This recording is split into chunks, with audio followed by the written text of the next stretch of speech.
Hi, my name is Shane Bengal, and today I want to talk to you a little bit about what it looks like when buying land. Buying land is a little bit different than buying just your regular home in the city. There's other things to consider. So I want to give you one or two important things to think about. This is just the surface level stuff to think about.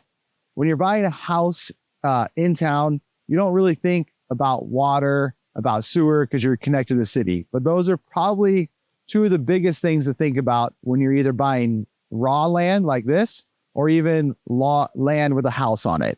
So you got to think, where am I getting my source of water? Does it come from a well? You want to test both the quality and the quantity of water that you get. So we have somebody come out and they do a 4-hour drawdown on the well. It means they pump water out of the well for 4 hours, measure gallons per minute it's producing in actual time, and then the totality over the 4 hours. And you get an idea of how much water a well is producing. And is that enough for you to have for, showers, dishwasher, laundry, everything you need in the house? And then is it also maybe enough for landscaping? Probably your huge use of water is through, watering your lawn or something like that. That will use a ton of water, the most by far. So if you go to buy a house and you see, in springtime, all the grass is dead, there's no sprinkler system, that well might not be producing enough water. We also want to test the quality of the water. So does the water have arsenic in it? Does it have lead? Does it have bacteria, chloroform?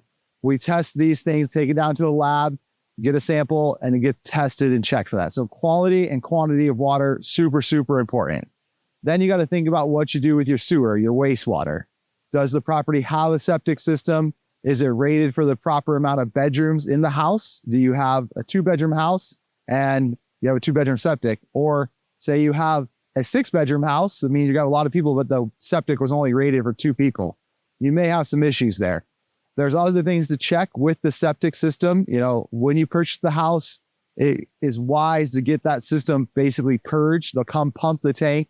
They'll take all the wastewater out of it, and then they'll check the flow and make sure that it's readily receiving the wastewater. Super, super important.